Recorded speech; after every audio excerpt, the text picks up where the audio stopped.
Time to take a look at stories making the headlines in Nigerian newspapers. And joining me via Skype is Sheson Okwade and also Chris Kehinde-Nwandu. Gentlemen, good morning. Thank you for joining us on TVC Breakfast.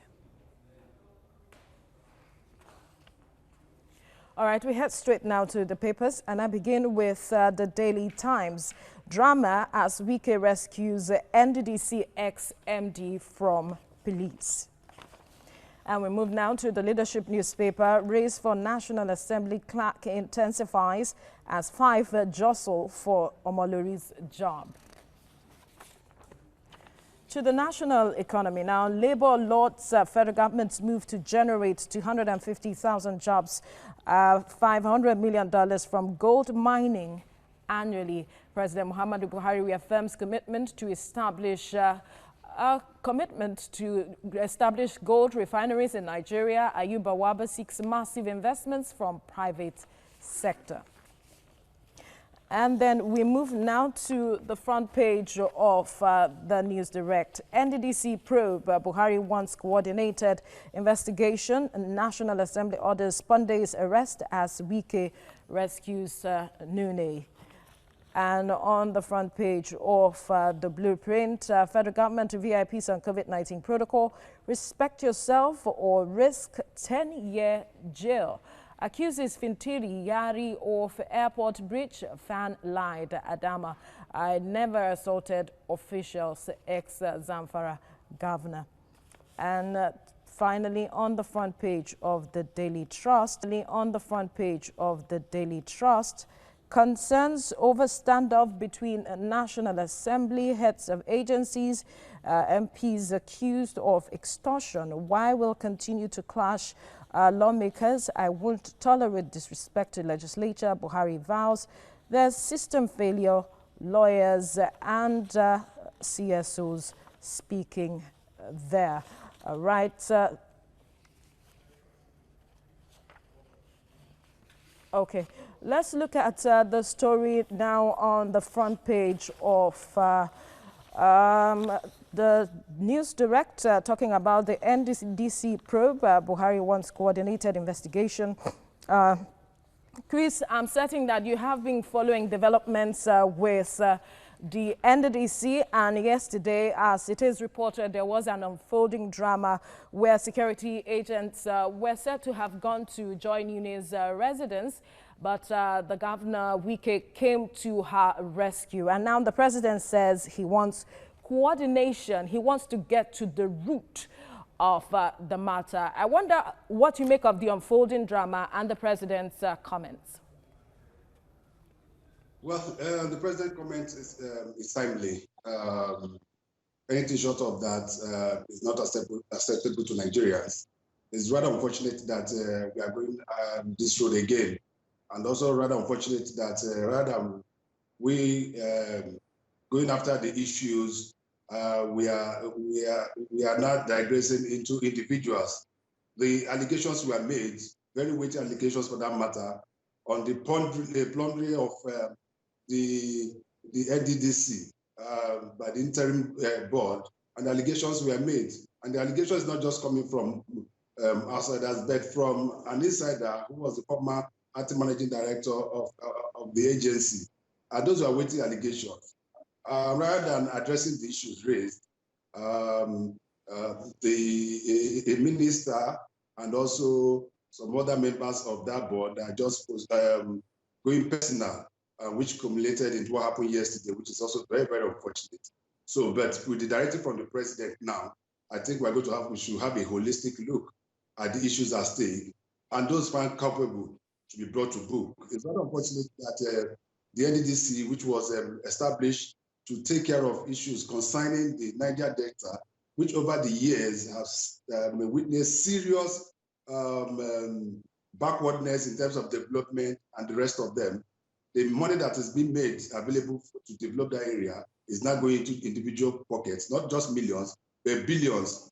And if the Chris, because we have spoken to a lot of persons on this matter who don't seem to think that we will get to the root of the issues that have seemingly beset the NDDC, such that the people for which the NDDC was set up for are not benefiting from the commission. Are you confident that with the call for this investigation, because what the president says he wants to ensure, achieve, is transparency and accountability, are you confident that we will get that at the end of the day?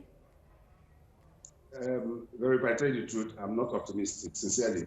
We've seen several probes in the past of various agencies, individuals, and those in government, and at the end of it, what comes out of it? Nothing, absolutely nothing.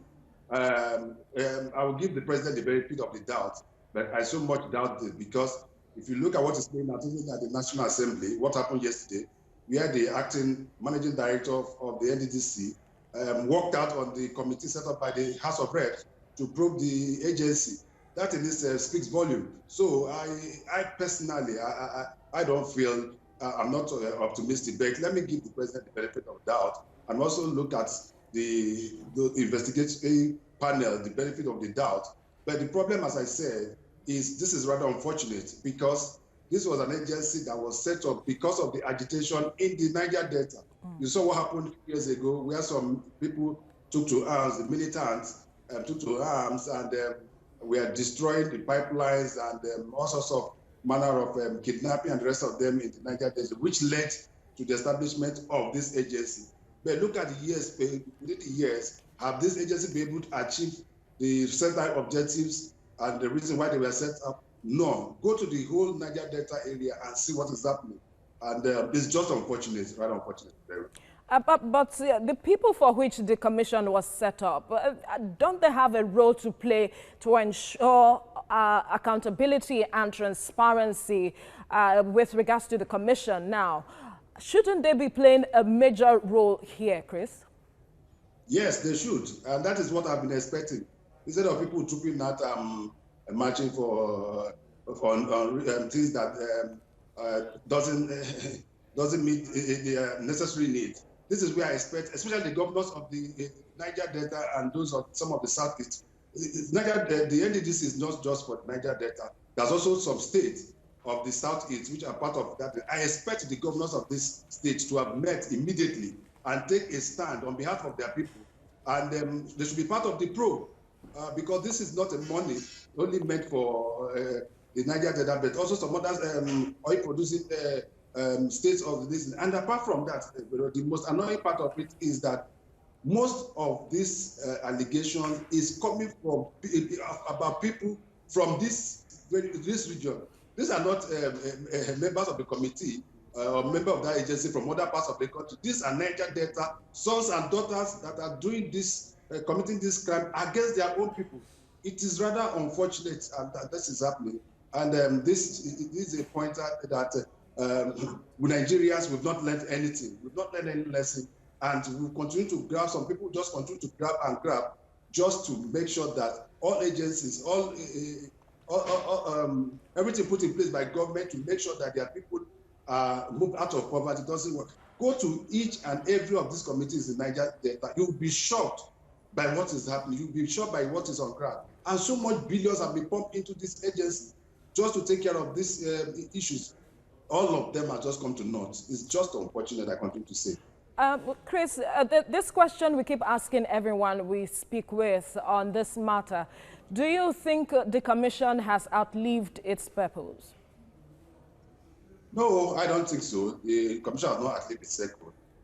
It's those that have been put in charge to take care of to handle issues in this commission that are just messing up. If you get people that are dedicated, who have a sense of purpose, who are in the same boat and same with government, and put the necessary infrastructure, put the necessary things in place to be able to, it will work, it will fly. But all we see that everybody, right from the chairman, past chairman and managing directors and executive directors of these agencies have been so selfish, have been very, very selfish. Probably this is just the time for us to get people from other parts of the country, sincerely, I think, so that there won't be any level of patriotism. Since the members of the NDDC who are from the Niger Delta seems to be failing their people. Maybe we should get people from other regions to head. It's not necessarily that the fact that it's a Niger Delta corporation doesn't mean that it should be headed by only Niger Delta. I think we should also get some people from other places and saddle them with this responsibility so that they can deliver on the promises made by the government. But that it should be scrapped, I don't think it should be scrapped. It's still relevant. It should be relevant. Not also forget, we also have the 30% derivation that goes to this area, and there's still nothing to show for it, Vero.